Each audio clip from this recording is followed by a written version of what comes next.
చికెన్‌ని ఈ విధంగా ఒక్కసారి చేసి చూడండి.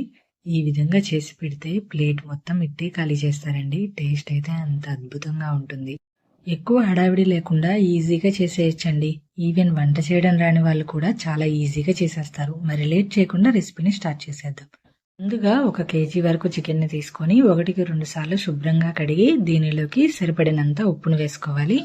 ముక్కలకి సరిపడినంత ఉప్పును వేసుకోవాలి. అలానే 1 స్పూన్ వరకు కారాన్ని వేసుకోవాలి.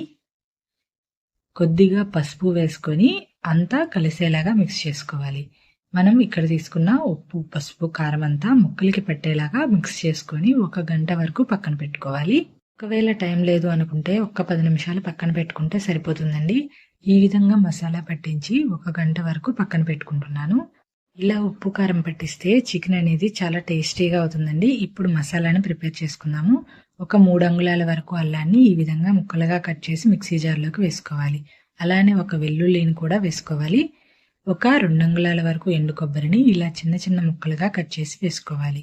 ఈ మసాలాకి సరిపడినంత కల్లుప్పును వేసుకొని కొద్దిగా వాటర్ని వేసుకొని ఫైన్గా గ్రైండ్ చేసుకోవాలి. మనం చేసుకుంటున్న అల్లం పేస్ట్ మరీ పల్చగా కాకుండా ఈ విధంగా గట్టిగా ఉండేలాగా చేసుకోవాలి. చూడండి, ఈ విధంగా చేసుకుంటే సరిపోతుంది. ఇలా ప్రిపేర్ చేసుకున్న అల్లం వెల్లుల్లి పేస్ట్ని పక్కన పెట్టుకొని ఇప్పుడు స్టవ్ ఆన్ చేసి ప్యాన్ పెట్టుకొని దీనిలోకి 3 స్పూన్ల వరకు ఆయిల్ వేసుకోవాలి. వీలైతే శనగ నూనెని తీసుకోండి. ఈ రెసిపీకి శనగ నూనె అయితే టేస్ట్ బాగుంటుంది. ఇలా ఆయిల్ వేసుకున్న తర్వాత నూనె వేడెక్కిన తర్వాత 1 అంగుళం వరకు దాల్చిన చెక్కను వేసుకోవాలి.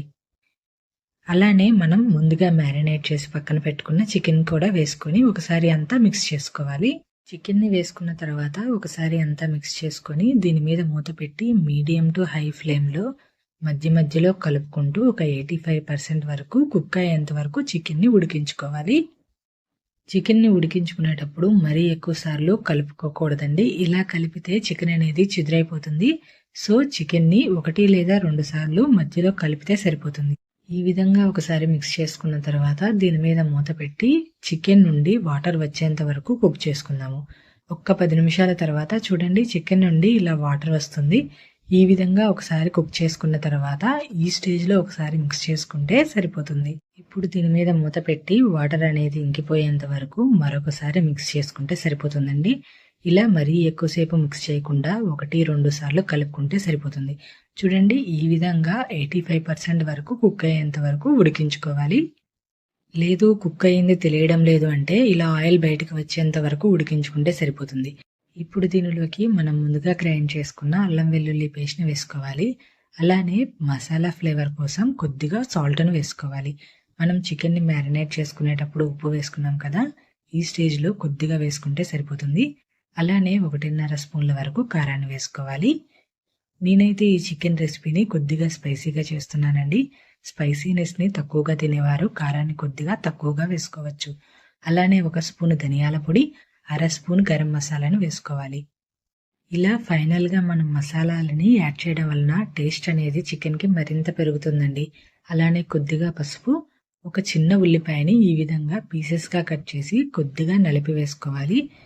ఒకవేళ చికెన్కి ఆనియన్ ఫ్లేవర్ అనేది ఇష్టపడిన వారు స్కిప్ చేసేయచ్చు. 2 పచ్చిమిర్చిని ఈ విధంగా పొడవుగా కట్ చేసి వేసుకోవాలి. 2 రెబ్బల వరకు కరివేపాకును వేసుకొని మసాలా అంతా ముక్కలకి పట్టేలాగా మిక్స్ చేసుకోవాలి. ఈ స్టేజ్లో మీరు చికెన్ని ఒకవేళ ఎక్కువగా కుక్ చేస్తే చిదురైపోతుందండి. సో వీలైతే 80-80% వరకు చికెన్ని కుక్ చేస్తే ముక్క అనేది చిదురైపోకుండా వస్తుంది. ఇలా మసాలా అంతా ముక్కలకి పట్టేలాగా మిక్స్ చేసుకోవాలి.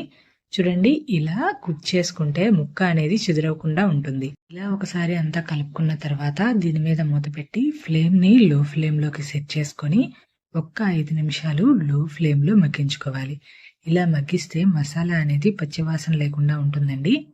5 నిమిషాల తర్వాత చూస్తే చూడండి, ఈ విధంగా మసాలా అంతా ముక్కకి పట్టి ఆయిల్ అనేది కొద్దిగా బయటకు వచ్చి మన చికెన్ ఫ్రై అనేది పర్ఫెక్ట్గా రెడీ అయిపోతుంది.